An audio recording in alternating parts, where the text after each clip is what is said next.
you awake? I thought I heard you get up. Yeah, I'm awake. Sorry, I just can't sleep. Are you thinking about him? Yeah, a bit. Usually get back to sleep, my love. I'm fine. No, it's okay. What else is on your mind? I don't know, it seems weird, but I had one of the most vivid dreams of my life. I saw a fox on a snowy mountain, just looking confused and worried. Those eyes, I can't get those eyes out of my head. She was running in the windy snow, looking for something. Do you think it has to do with you and what's been going on? I don't know. It was just a dream, Rachel. They're not meant to make sense. A lot's happened the past couple days, that's all. Well, if you're not going to sleep anyway, you should tell me. I want to hear. All right.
So, not far from her home, she followed that path to something unexpected.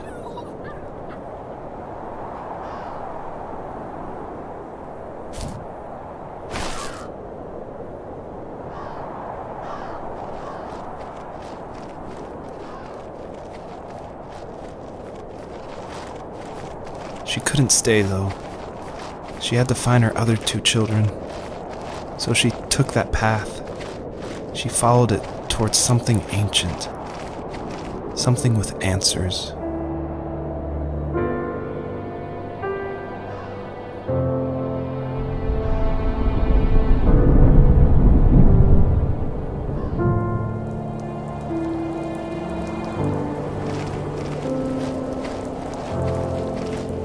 The fox looked high and low, searching for any sign of her cubs.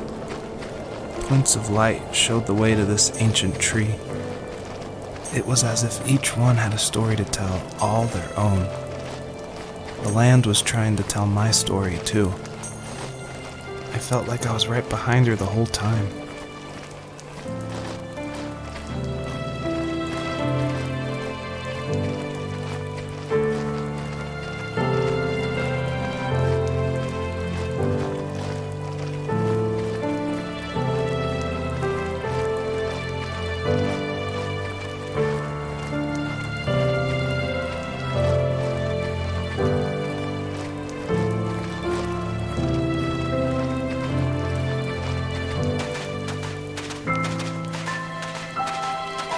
Do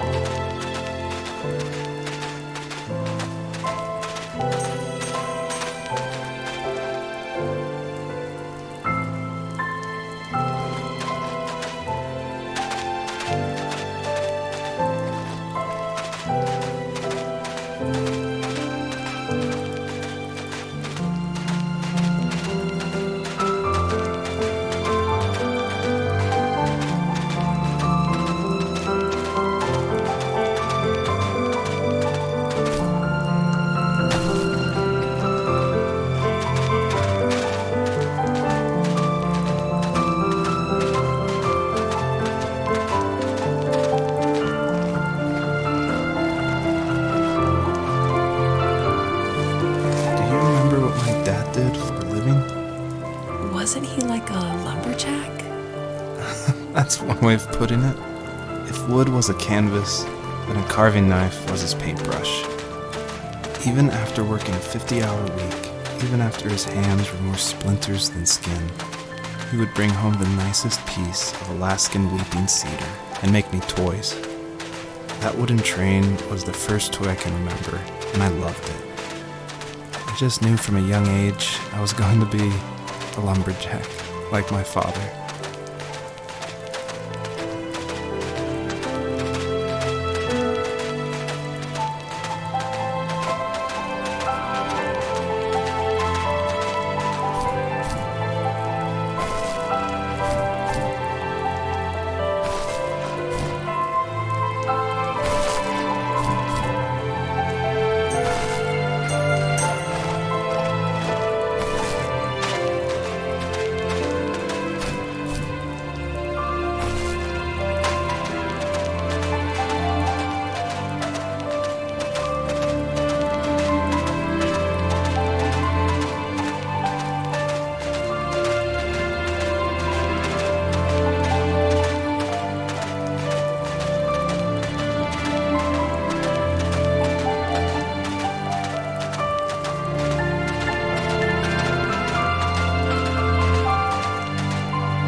Usually those kids would leave me alone, but somehow they could tell I was different. They made fun of how far away I lived. They called my dad a sourdough.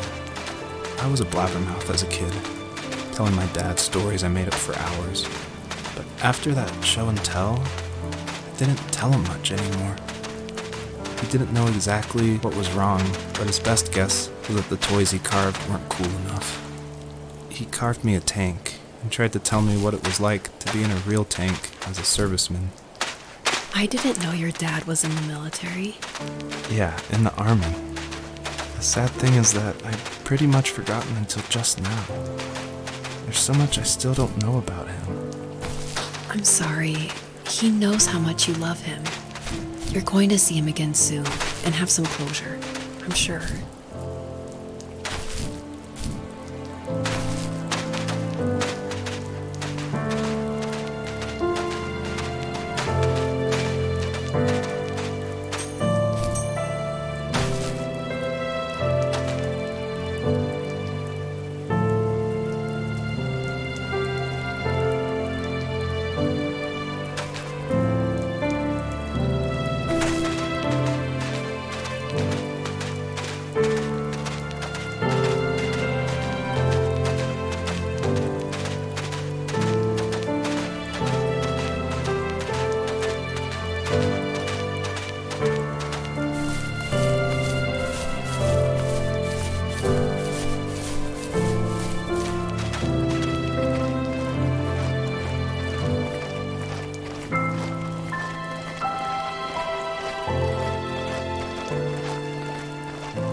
myself, why talk to anybody anyway? Why bother when I'm happy by myself? I started drawing a lot, mostly animals I saw in the woods by my home. I then imagined designing my own hideouts with things like TVs and pantries full of chips and cookies. I think that idea of leaving home and drawing blueprints started my career. I found a lot of solace in that. I'm not surprised, but I did the same thing, you know? There's something special about having a place to call your own. And now look at us. Well, if you count renting in an overpriced city. It's as close as we can get for now.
As a kid, did you ever do show and tell in your class? Yeah, I think I only did it once, when I was in the 4th grade. You know how my life was around then. I wanted to show my class what helped pass the time and distracted me, so I brought a dozen paper cranes I had made. I think I told everyone how badly I wanted to be a bird and fly, embarrassingly enough. Don't be embarrassed. Every kid wants to fly. For me, it was another toy from my dad, a wooden boat. I remember guarding it so carefully in my hands as I walked into class. When I sat down, a group of boys immediately made fun of it. They asked which trash can I found it in, or why an ugly log was my favorite toy. When I got up, I didn't even want to tell them my dad had carved it. I said it was a joke gift my friend had given me. Kids can be so cruel. Some of them are. I shouldn't have let them get to me, but it did. It's amazing we bounced back at all.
My teenage years were full of sketching, angst, and trouble. I wasn't popular or unpopular. Maybe just forgettable. I guess that gave me a sense of freedom. So I hung out with crazy kids, doing crazy things, even though I mostly just watched the chaos ensue. We did it all. Put fireworks in mailboxes, hide roadkill in people's garages, break windows of the barber shop in Anchorage. My dad was furious, but he was so busy working he couldn't do much to stop me from going out. I think being an adult means there's no one to stop you making hard decisions. He had to make a living, and he couldn't be in two places at once. Yeah, I realize that now. But at the time, I was sure he was more interested in growing his business than what was going on with me.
He was working another late night, and my friends were over, saying how bored they were and how they had come all the way out to my house for nothing. One of them mentioned how that old, ugly beyond belief truck was still in the garage, and how we should take it for a spin. I was only 15, so I kind of fought it for a while. The next thing I knew, we were careening around the mountain path, rocks spitting onto the sides of the cliff, while my dad's cringeworthy bluegrass blared out the speakers. I drove while my friends were in the back of that yellow and purple truck, throwing beer bottles and trash at anything remotely interesting. Felt like I was soaring in the air with borrowed wings. But all good things have endings. A cop outside of Eagle River pulled us over after he saw us in a bottle rocket into someone's yard. What followed was a long night of talking to disappointed adults and feeling smaller than ever.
After he drove me home from the police station, I blew up at him, saying how I never wanted to be like him, how I was going to be someone and leave that hick icebox for good.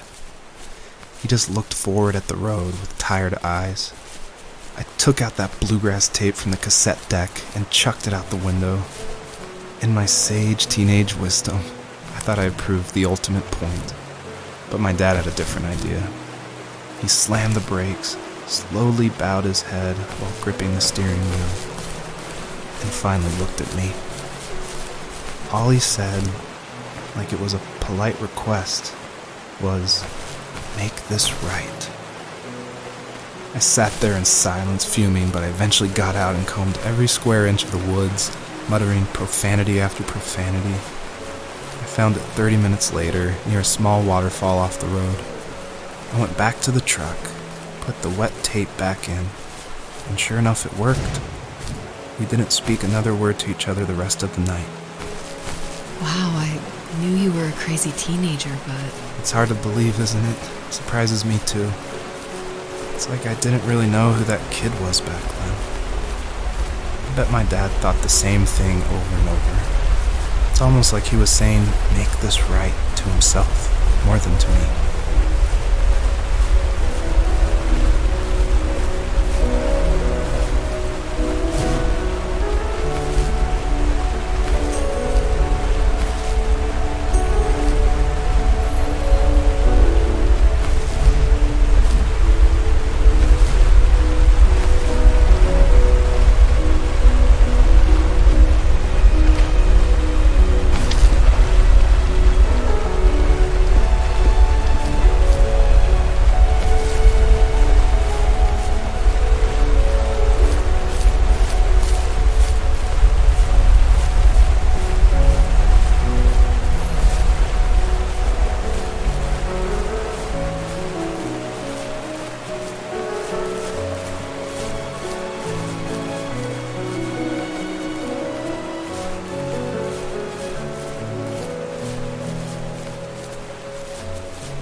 crazy it was, and I laughed along, pretending it didn't bother me. But it did. I imagined my friends growing old in the bush, unable to find that thrill in those godforsaken ice fields. It's like those mountains were a literal wall, keeping me from leaving, where all I would have to look forward to are lumber yards and evening beers. I had to climb over. That was my only goal for a long time.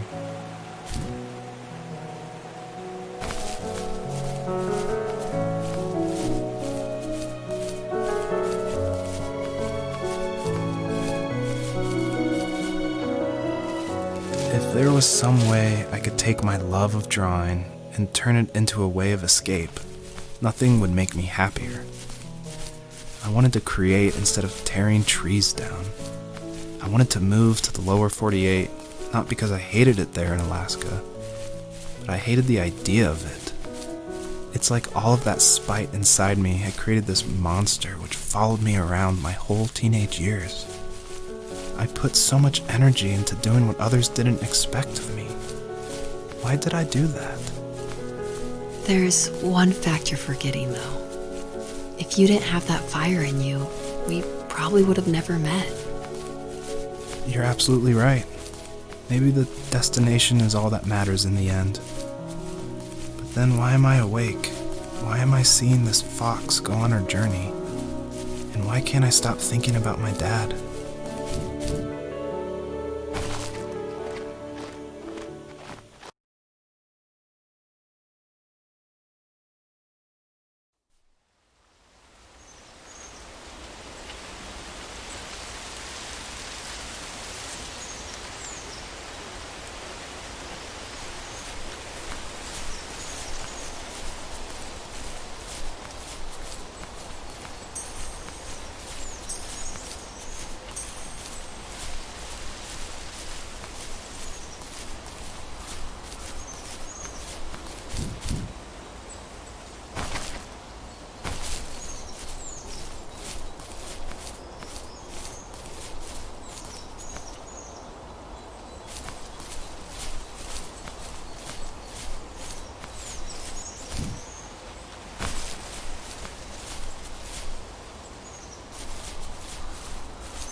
My dad built a lot of stuff in his free time.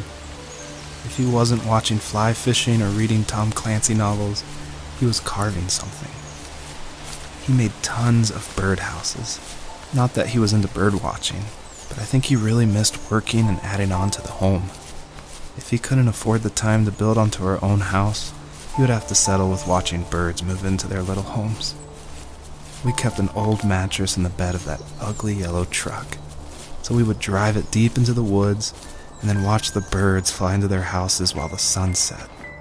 Usually it was accompanied by venison jerky or a cold Coke, but not a lot of talking, which is how we both liked it.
we were happiest underneath the evergreens.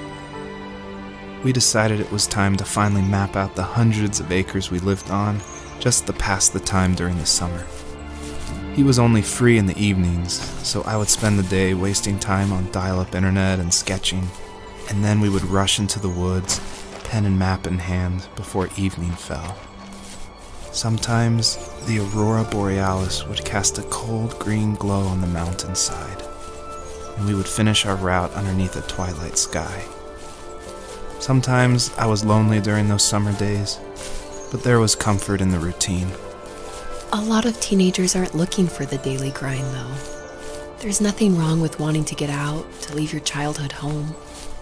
You wanted to progress, to make something of yourself. Yeah, you're right. That house. I'm sure it's the same as how I left it. But then why does it feel so different? I doubt you're the only adult to have looked back and asked that question.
Even at my most distant, at the times when I detested him the most, he kept reaching out.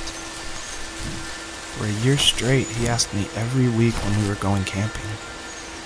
I thought he was just dense. Eventually, to shut him up, I agreed.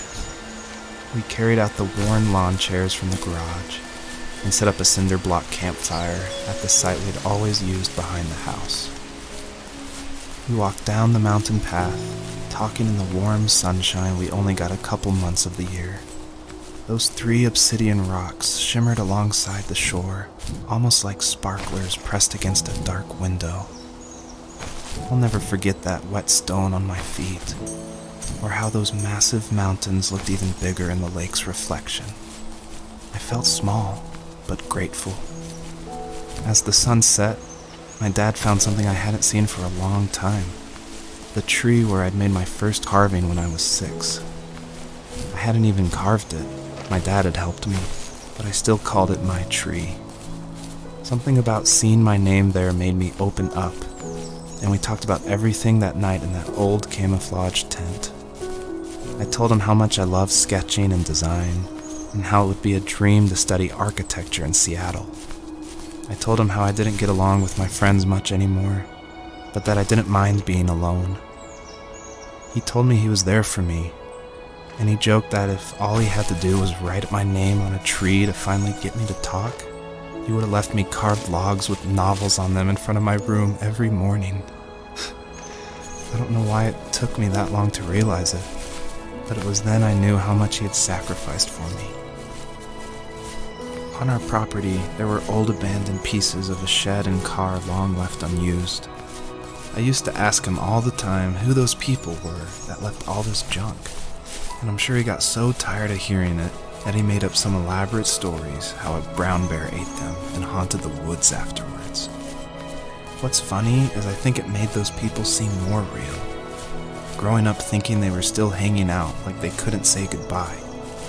I used to tell my friends how I could swear I saw spirits move near the water, and that always freaked them out. I guess it didn't bother me, because the way I saw it, they were normal people with old cars and sheds, just trying to figure out how to survive and be happy in the middle of nowhere. It was a cool thought that they didn't want to leave, but I was a weird kid. Well, you had good company since those ghosts like living in a place where they were brutally devoured.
stood nearby, unfazed, like nothing was wrong. My dad is dead, and he's never coming back, Rachel. I can tell you these stories, but I can never reminisce with him again. He can never hold a grandchild that we'll probably never be able to have. I can never talk to him again, and I'll never be able to say I'm sorry for everything.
Good night.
Joseph, you can't go to sleep feeling like this.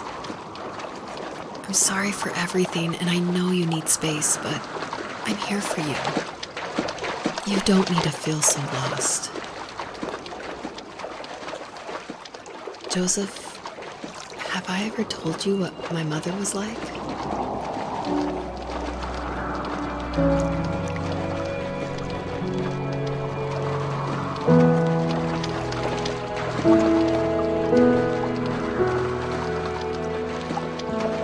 You know what it's like not to have a mom at home. And you know how hard that made my childhood. What helped me was watching the birds in the morning before the school bus came. I thought that my mother was one of those birds, and it made me want to be free like her. My mom taught me how to fold origami creams while she was in the hospital. So I told myself I would fold one every day until I could fly myself. I think we both have always loved animals, and for me that love started with a dog. Sometimes this Rottweiler would come up to our property line and wait at the fence for me, but only once in a while. I was sure to check every day immediately after school, and it usually ended in disappointment. I would even steal money from my passed-out dad just so I could buy these off-brand dog biscuits. Even when she did stop by, she never went beyond the fence. Why was she so scared? I think my dad was the opposite of your dad in almost every way, except he was in the military as well. He coped with alcohol of every kind. The trailer started falling apart, he got angry, and I withdrew. More and more I became the weird, quiet kid who made lots of origami birds and carried dog biscuits around. I think we were pretty similar when it came to being the weird kids. And that same sincerity in college was one of the reasons I was so drawn to you. Life got worse and worse, and at one point, I really didn't think I could survive another day with my soul still intact. I had no real friends, let alone neighbors, since we lived in the middle of nowhere. I should have talked to my teacher, but I was scared what he would do if he found out. As I waited for the school bus one morning, I walked around until I found something in an abandoned shed. Something I can't put into words. I summoned courage I didn't know I had, and I broke into my dad's room and found the key to the shed where he had locked my bike. I'll never forget that feeling. The wind rushing by my ears as the sun rose over fields of wheat. I was flying for the first time. I biked as far as my legs could take me until I found a house that felt friendly and that felt like home. Those strangers helped me in so many ways. And if it wasn't for them, I wouldn't have found my foster family. And if it wasn't for my parents, I wouldn't have met you. You have strength, Joseph, and you're not as alone as you think. It's all just so pointless. Just waiting for life to happen. It's like having the home I always wanted is cursed out of my reach. The thought of being a parent myself. How could I do that when I couldn't even be a good son? I'm sorry.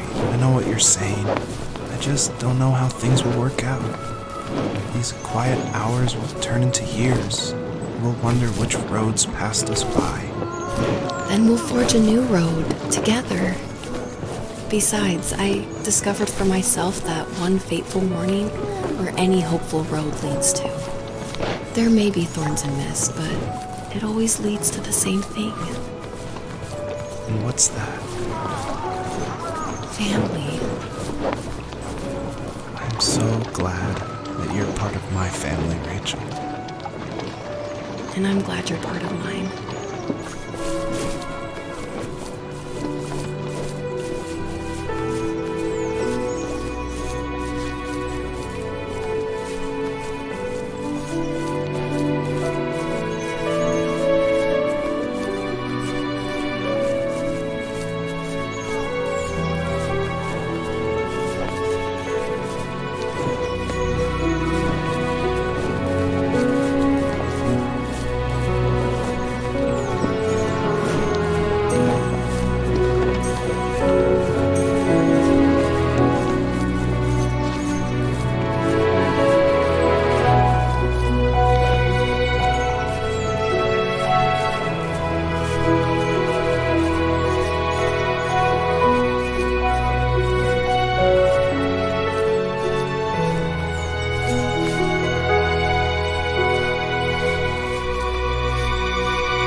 fox knew her last cub would be waiting for her at the first tree. She was almost there. The rain cascaded onto the jade valley where the entrance to the tree was. Life was protected there, because that's where life began. It was now only a mother and a daughter left. Items from my life still dotted the ground as she moved closer to her destination and destiny.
At the end of high school, I felt something I hadn't felt in a long time. Drive.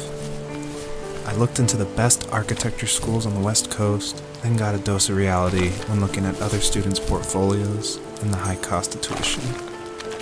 I still wanted to be something, to be the next Alvaro Siza, and to make those thousands of sketches worth something in my grand history. But now even an internship sounds impossible. Siza helped me understand how essential emotion is in architecture, and he also said light is the real composer of space. I like to think these glints of light, like not finding a job or even a strange dream about a fox, are something I should be thankful for, even if the illuminated space is something I'm less than comfortable with.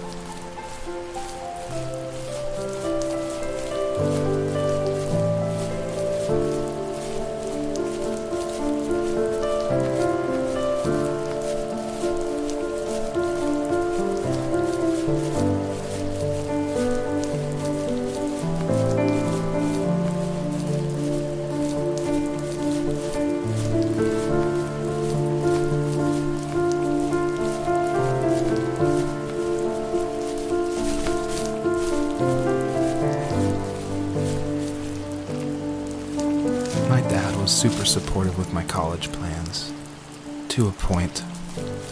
Things were okay until this terrible accident happened. I guess a forklift flipped over due to a bad axle, and it crushed one of the workers there. My dad didn't eat for days, even though he wasn't directly involved. It devastated him. Not only did it hurt the business, but it just freaked him out. He would talk in his sleep, muttering things about firing people and saying sorry. One fateful day he approached me, said that since my school search wasn't going well, I should finally be a man and take over the family business. He said one day he was going to die, and that all of his work, sacrifice, and even that man's life would be wasted in vain. I just lost it. Teenage me just exploded at the thought. I screwed up. I said things I shouldn't have. He was having a crisis, and I pretty much spit in his face.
Was that the last time you talked to him? No, I called on holidays, and he would call on my birthday. I guess we acted like nothing ever happened, which was stupid. Didn't want to ask about his lumberyard, and I'm sure he didn't want to ask about my job search. I never went back and visited. I think the last conversation we had was about what movies we had seen and what exactly a best boy is in the credits. I thought he would be here so much longer.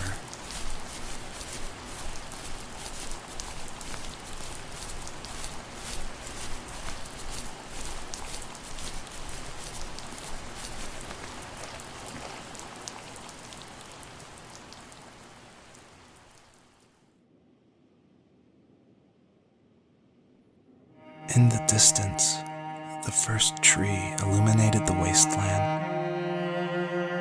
She couldn't go home anymore.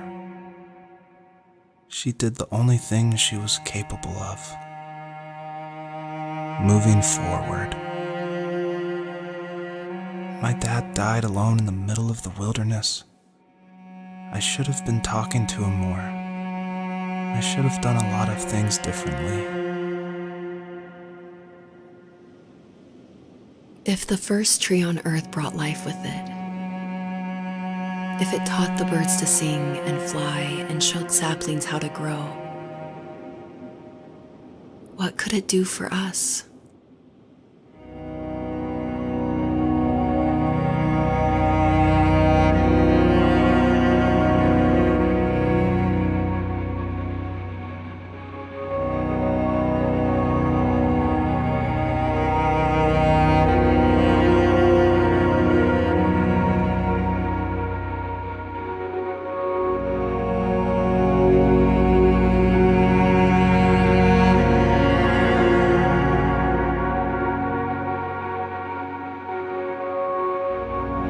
There was a letter I received yesterday from a name I didn't recognize, with a quote I can't stop thinking about.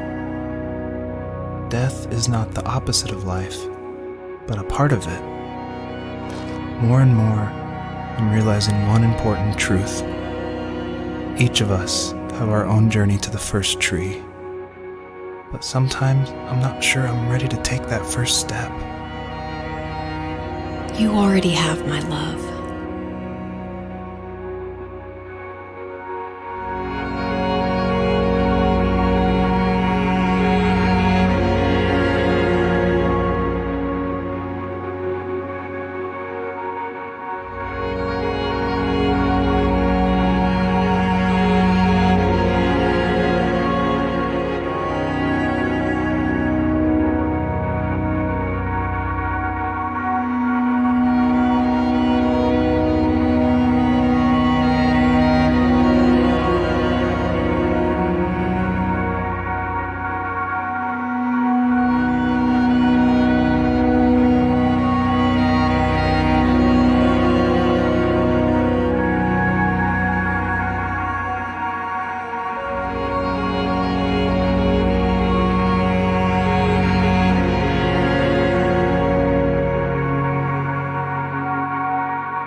I guess her journey was over, but I have no idea. It was only a dream, a distraction from tomorrow. I don't think dreams normally bring back to memory so many important feelings. Maybe it was just a dream, but it was also a gift. Yeah, I suppose. But tomorrow we're getting on a plane to the last place on Earth I want to be. The only person that would have made the trip worth it is gone. You're going to see him and be with him one last time before you say goodbye. I have one last quote for you by Emerson, sealed in an imaginary letter from me to you. It is the secret of the world that all things subsist and do not die, but only retire a little from sight and afterward return again. Go to sleep, my love. We have a big day tomorrow, but I'll be there with you every step of the way. Thank you. Thanks for listening. Good night, Rachel. Good night, Joseph.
hell?